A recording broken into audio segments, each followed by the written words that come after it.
Welcome back to AM 590, 99.7 on the FM dial and everywhere at newsradioklbj.com. That's where you can get our podcast, too. Yeah, let's give them the business. It's brought to you by Pinballs. That's Pinballs with a Z. Pinballs.com. In a letter Wednesday to universities across Texas, Governor Greg Abbott said undergraduate tuition and fee increases for the next 2 years are prohibited. Abbott said in the letter that this is a way for public universities to ease the financial burden on students and their families. Many of my friends, they're taking out loans. They're worried about student debt. While University of Texas student Eric Espinal is on scholarship, he knows the struggles his friends face. Would be a large burden, especially when you're already just focusing on studies and getting a job and working an internship, things like that. It's like a publicly funded university. I feel like we get a lot of state funding and government funding in general, so I feel like it should definitely be lower. Now, Governor Abbott said the state has invested in higher education, which includes increased funding for universities and financial aid programs to ensure that higher education remains accessible and affordable for all Texans. More reaction from KXAN. I think that's a great thing. I don't think tuition should raise at all in any state.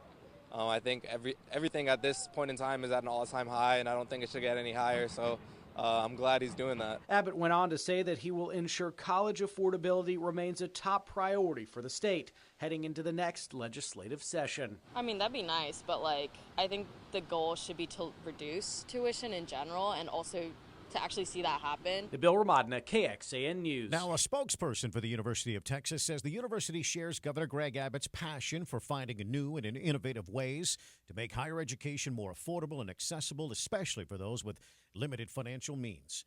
It is 5:51. Austin has begun the work on another subsidized housing development project.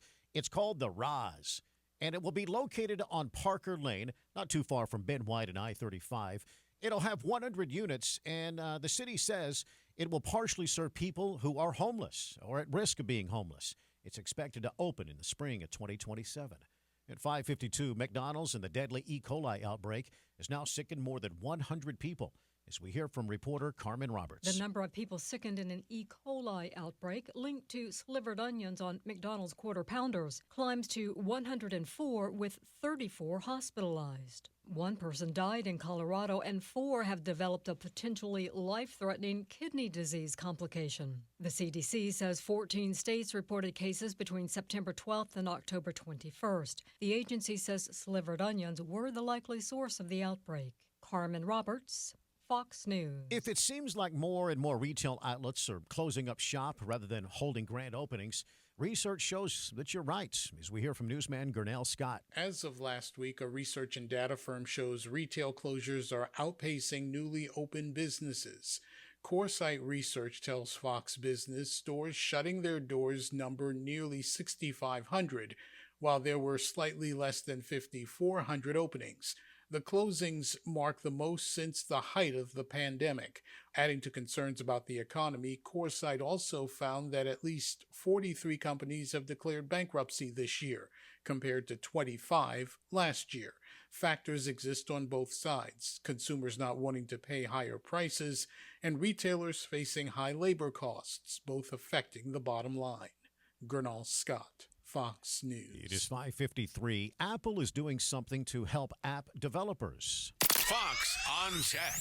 Attention, app developers. Apple wants to feature your work if you're willing. Changes to the Apple App Store are here, though first announced over the summer.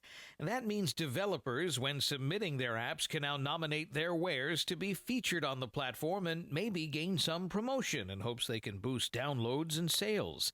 They're calling it featuring nominations, and developers will have access to a special nominations dashboard within the App Store's Connect portal for developers. In that dashboard, they can self-nominate their products one by one or in bulk. Apple suggests using memorable headlines, relevant descriptions, and their expected publishing dates. The new feature is also expected to make work for the Apple Store's editors a bit easier as they sort through and try to pick the winners among the third-party apps. And according to Apple, there are millions of them. With Fox on Tech, I'm Eben Brown, Fox News. A little bit of a programming note. Don't forget to join us tomorrow for Operation Thank You, benefiting Honor Flight Austin. Yeah, their website is honorflightaustin.org. They fly our veterans of war to the nation's capital so they get a chance to experience those war memorials that were built in their honor.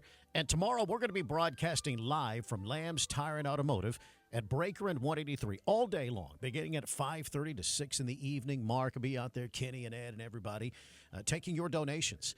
And every penny goes to honorflightaustin.org. That's their websites. And every penny is used to fly veterans of war to D.C. to see those memorials. We'll have more details on our website at newsradioklbj.com. It is 5:55 here at KLBJ. The Todd and Oz Show. Hey, Don.